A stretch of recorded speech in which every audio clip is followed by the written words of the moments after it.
Freddie Mercury was one of the most unique and powerful performers in the history of modern music. He was not only a singer, he was a composer, a songwriter, a showman, and a symbol of artistic freedom. Freddie Mercury was born on September 5, 1946. His birth name was Farrokh Bulsara. He was born in Stone Town, Zanzibar, which was part of the British Empire at the time. His parents, Bohemian and Bulsara, were Parsis of Indian descent. They followed the Zoroastrian religion. Freddie grew up in a strict but educated household. At the age of 8, he was sent to St. Peter's School, a British-style boarding school in India. This is where his musical talent first appeared. Teachers noticed his strong ear for music and unusual vocal range. At school, he learned to play the piano. He quickly became very skilled. By the age of 12, he had already formed his first band called the Hectics. Even as a child, Freddie was different. He was shy but imaginative.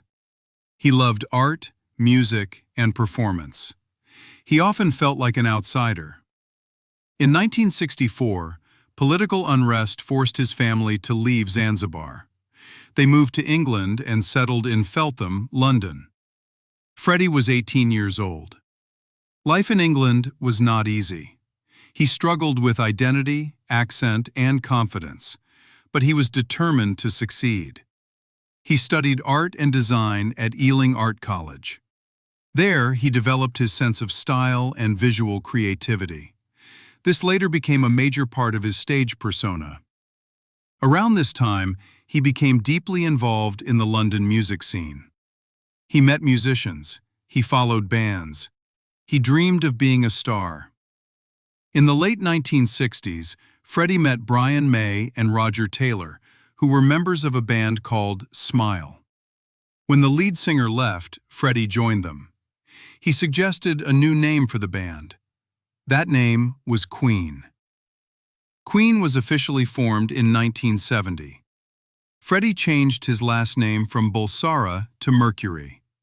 This name symbolized freedom, speed, and transformation. Freddie became the band's frontman. He designed the Queen logo himself.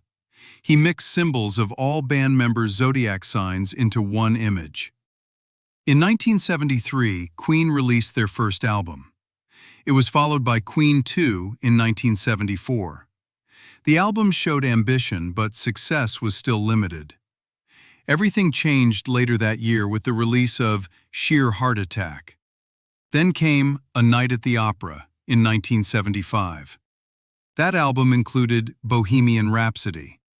The song was unlike anything before it. It had no chorus. It mixed opera, rock, and ballads. Many record executives said it would fail. Freddie refused to shorten it. The song became a massive hit. Bohemian Rhapsody reached #1 in the UK. It stayed there for 9 weeks. Today, it is considered one of the greatest songs ever written. Freddie Mercury was known for his 4-octave vocal range.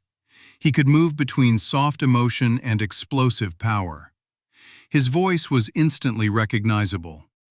On stage, Freddie was unstoppable. He controlled crowds with simple gestures, a raised fist, a stomp, a single note. One of Queen's most famous performances happened in 1985. It was at Live Aid, a global charity concert. Queen performed for only 20 minutes. Many consider it the greatest live performance in rock history. Freddie commanded over 70,000 people with ease. Behind the scenes, Freddie's life was more complicated. In the 1970s and 1980s, he lived openly and intensely. He loved parties, nightlife, and excess. But he was also deeply private.